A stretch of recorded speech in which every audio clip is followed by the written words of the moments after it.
Hai teman-teman yang berbahagia, berjumpa kembali dengan saya Dr. Andri, spesialis kedokteran jiwa dari Rumah Sakit Omni Alam Sutra Tangerang. Di kesempatan kali ini saya ingin kembali mengajak teman-teman untuk berpikir rasional. Nah, ini salah satu yang paling sulit nih. Kalau kita berkaitan dengan masalah gangguan cemas, depresi, ya itu sangat sulit sekali sebenarnya kita melatih gangguan cemas untuk berpikir rasional.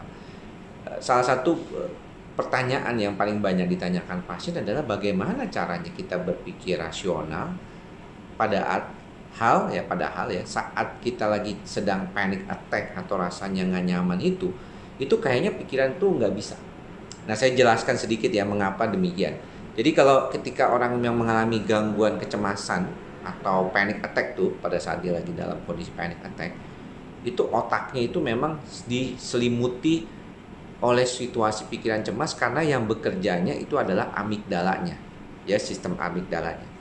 Sedangkan otak rasionalnya yaitu otak bagian depan atau prefrontal cortex yang untuk memutuskan harus begini, harus begitu, begini gitu ya, itu nggak bekerja, seperti keblok gitu.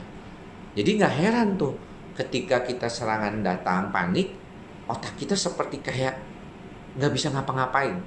Responnya kita hanya fight or flight, ya, dan kebanyakan orang akan memilih respon flight, yaitu menghindari situasi yang membuat dia cemas, takut.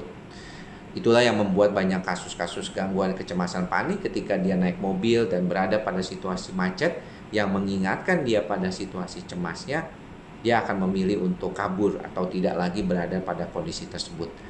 Lebih banyak lagi malah menghindari sama sekali kondisi-kondisi yang bisa membuat cemas.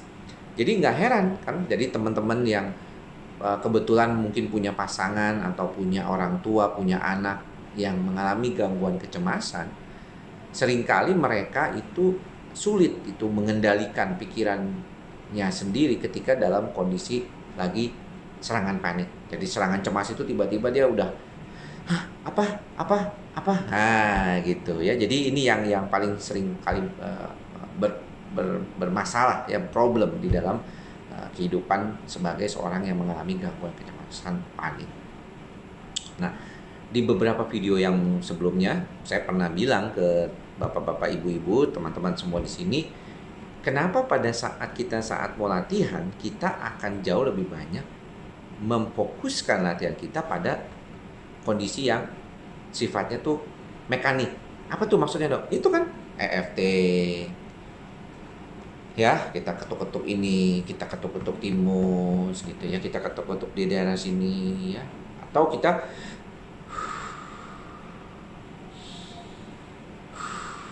ya naik napas, keluar napas, naik napas, keluar napas ya, karena langsung tuh fokus itu adalah mengarah ke amigdalanya. Jadi kalau teman sebelah waktu lagi cemas panik, terus dia bilang, udah nggak usah dipikirin, nggak usah dipikirin, udah pikirin yang positif aja, udah jangan terlalu mikirin hal-hal yang buruk. Lagi panik tuh ngomong begitu tuh nggak bakalan kedengeran atau nggak bakal masuk ke otak. Mungkin indera pendengarannya pun juga nggak bisa menerima kondisi seperti itu. Jadi itu wajar sekali menurut saya, ya. Mengapa bisa demikian, Dok? Ya tadi saya sudah jelaskan di depan, karena sistem saraf pusatnya lebih banyak sistem yang berkaitan dengan survival. Jadi di otak bagian tengahnya ini itu yang lebih banyak bekerja, yaitu bagian prefrontal cortexnya udah nggak bekerja, amigdalanya yang lebih bekerja, lebih dominan. Nah, pertanyaan selanjutnya adalah, kalau saya minum obat kok saya bisa membaik ya, Dok ya? Awalnya mungkin nggak terlalu, tapi lama-lama membaik ya. Banyak pasien-pasien tadi juga mengatakan juga, wah kok bisa ya membaik ya, setelah 1 bulan gejala-gejala psikosomatiknya bisa hilang, kecemasannya juga bisa hilang, saya juga bisa lebih berpikir positif gitu ya. Ada apa nih dengan obat ini, kok dia bisa begitu? Nah, karena obat yang tepat itu bisa mengarahkan sistem saraf pusat itu menjadi lebih stabil, dan setelah lebih stabil maka amigdalanya itu menjadi lebih tidak aktif, dan otak kita akan lebih banyak berfokus pada penggunaan prefrontal cortex, karena manusia itu memang demikian. Nah, kalau dia sudah mulai bisa demikian, maka kita boleh mulai memasukkan hal-hal yang sifatnya positif ke dalam otak kita ini, supaya otak kita mampu untuk beradaptasi.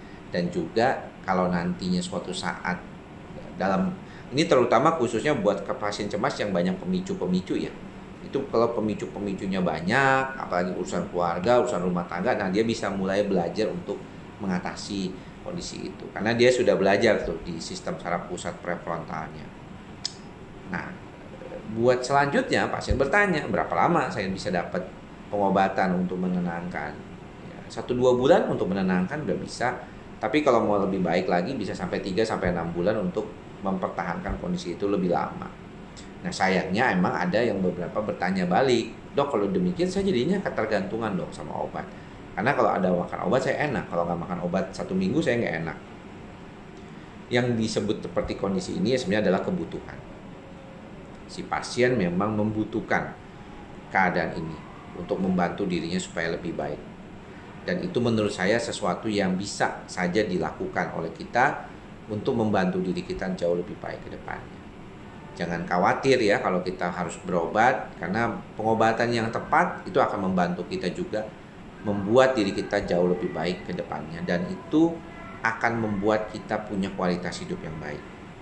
Bisa turun dok, bisa lepas, bisa sebenarnya ya, pada kondisi-kondisi yang ringan sedang, malah kadang-kadang nggak perlu pakai obat, bisa cuma dengerin video YouTube saya ini kan sama aja kayak, anggap aja saya ini lagi di depan saya ini pasien saya kan, memang ini tempat duduk yang saya biasa lakukan di praktek klinis. Ini juga saya masih belum pulang ya, ini sudah jam 6, udah mau maghrib. Jadi artinya sebenarnya memang kondisinya biasa aja, bisa ditemukan pada siapapun. Nah, kalau kita melihat ke depannya, kalau untuk kasus-kasus yang berkaitan dengan pemakaian obat lama, lalu apakah saya harus terus minum obat? Apa mungkin boleh ya mengurangi dosisnya? Boleh banget ya, dengan arahan dari dokternya. Biasanya saya akan mengurangi. Saya itu memang paling seneng kalau pasien itu bisa segera lepas dari obat ya. Buat saya itu paling penting adalah bagaimana dia bisa berkualitas yang baik. Tapi seperti di video-video saya sebelumnya, masalah orang cemas itu bukan cuma masalah makan obat atau nggak makan obat, tapi masalah kepribadian dasarnya nih, yang mungkin perlu mendapatkan lebih banyak polesan gitu ya, lebih banyak bisa ngebantu dirinya sendiri.